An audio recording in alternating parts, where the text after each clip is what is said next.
Hello my viewers, welcome back to my channel Rannabati with Joyita. আজ আমি তোমাদের সাথে শেয়ার করতে চলে এসেছি একটা সম্পূর্ণ নতুন রেসিপি, স্টাফড টমেটো।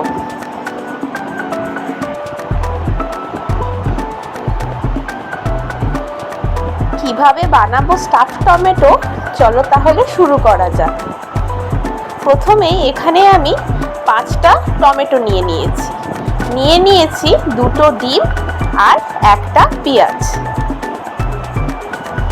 এরপরে আমি টমেটোগুলোকে কেটে নেব। প্রথমেই টমেটোগুলোর মুখটাকে কেটে নেব। এরপরে টমেটোর নিচের দিকটাকে কেটে নেব খুব পাতলাভাবে, ঠিক এই রকম করে। এরপর ছুরির সাহায্যে টমেটোর মুখের কাছটায় একটা গর্ত করে নেব। এবার এইখান থেকে চামচের মাধ্যমে টমেটোর সমস্ত বীজ বের করে নেব।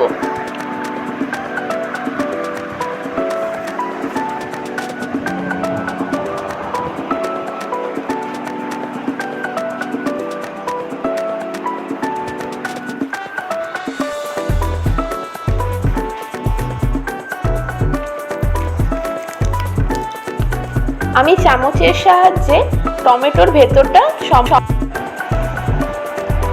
এখানে আমার সবকটা টমেটোর বীজগুলোকে ফেলে টমেটো পরিষ্কার করা সম্পূর্ণ হয়ে গেছে।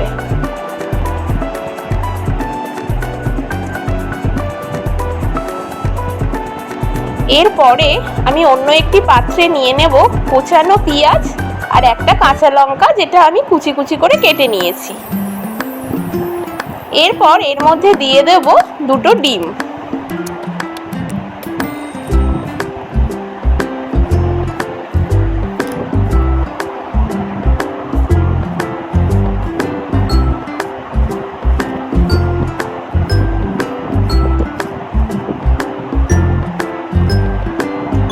ডিমের মধ্যে দিয়ে দিচ্ছি আন্দাজ মতো নুন।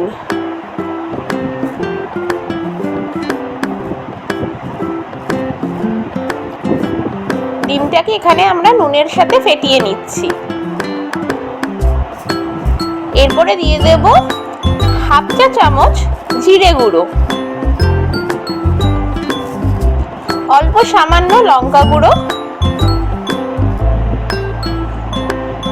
আর জিরে গুঁড়ো। সমস্ত মশলাগুলো এবার আমি ডিমের সাথে চামচের সাহায্যে মিশিয়ে নিচ্ছি।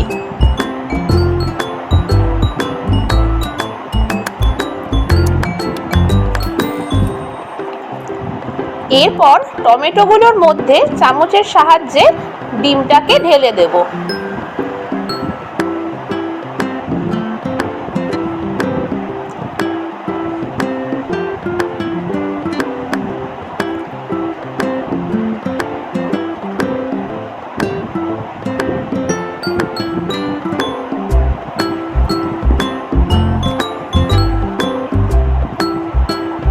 এইভাবে সবগুলোর মধ্যেই ডিম ঢেলে দেব।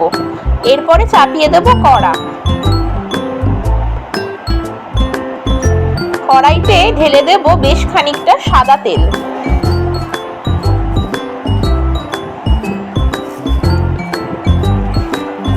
সাদা তেলটা যখন গরম হয়ে আসবে, তেলের মধ্যে একে একে টমেটোগুলোকে বসিয়ে দেব।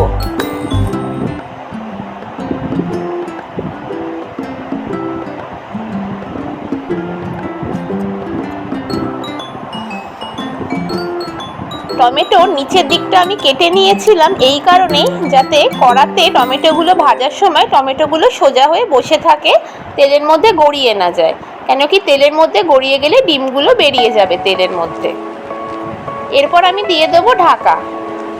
লো সিমে 5 মিনিট ঢাকা দিয়ে রাখবো। তখন দেখবো ভেতরে ডিমগুলো বেশ খানিকটা জমে এসেছে। আমি একে একে এবার টমেটোগুলোকে অন্য একটা পাত্রে তুলে নিচ্ছি।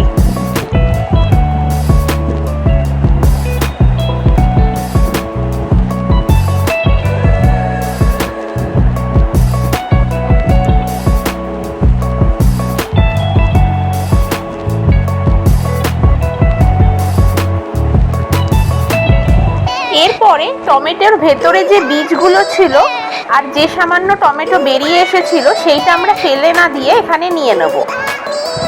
এবার কড়াইতে আমি দিয়ে দিয়েছি পেঁয়াজ কুচি আর অবশিষ্ট টমেটোগুলো। এখানে আমি কড়ার মধ্যে পেঁয়াজ কুচি আর টমেটোর অবশিষ্টটাকে ভালোভাবে ভেজে নিচ্ছি।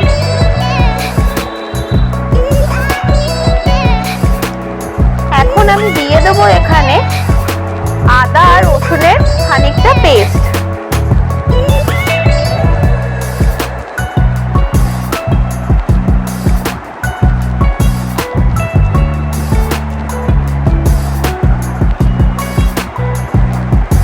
দিয়ে দিচ্ছি আন্দাজ মতো নুন, হলুদ গুঁড়ো, অল্প সামান্য লঙ্কা গুঁড়ো আর জিরে গুঁড়ো। দিয়ে দিলাম হাফ চামচ ধনে গুঁড়ো।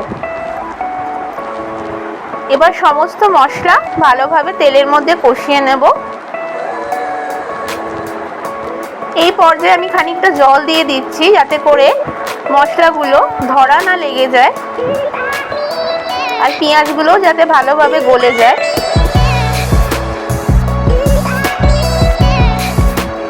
দিয়ে দেবো ঢাকা।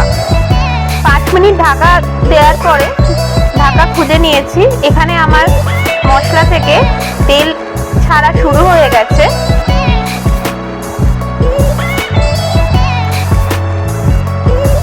মশলাটা এখানে বেশ ভালোভাবেই কষে এসেছে। এরপরে আমি দিয়ে দিচ্ছি বেশ খানিকটা জল। জলটা একটু বেশি পরিমাণেই দিচ্ছি। এরপরে দিয়ে দেবো টমেটোগুলোকে। টমেটোগুলো যেন হাফের বেশি অংশ জলের মধ্যে ডুবে থাকে সেই পরিমাণেই জলটা এখানে আমি ব্যবহার করেছি, যাতে করে এই জলেই অবশিষ্ট ডিমটুকু ভালোভাবে সেদ্ধ হয়ে যায়। জলটা যখন ফুটে উঠেছে তখন আমি আবার ঢাকা দিয়ে দেব, গ্যাসের ফ্লেমটা লো করে রেখে। 10 মিনিট পরে আমি এখানে দেখতে পাচ্ছি যে টমেটোর ভেতরের ডিমের স্টাফিংটা খুব ভালোভাবে জমে গেছে। জলটা শুকিয়ে নেব। বেশ গামাখা গামাখা হয়ে গেছে।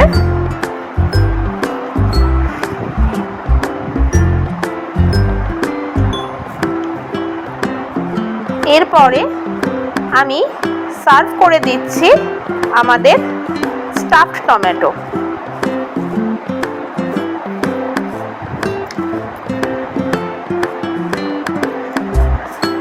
রুটি বা পরোটার সাথে এই স্টাফড টমেটো খেতে দুর্দান্ত লাগবে।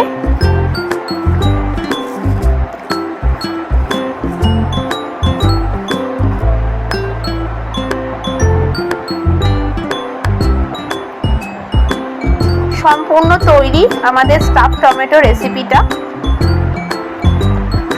তোমাদের এই রেসিপিটা কেমন লাগলো আমাকে কমেন্ট বক্সে অবশ্যই জানিও। আর যদি ভালো লেগে থাকে একটা লাইক করে দিও। আর নিত্য নতুন রান্নার ভিডিওস দেখার জন্য আমার চ্যানেলটা অবশ্যই সাবস্ক্রাইব করে দিও।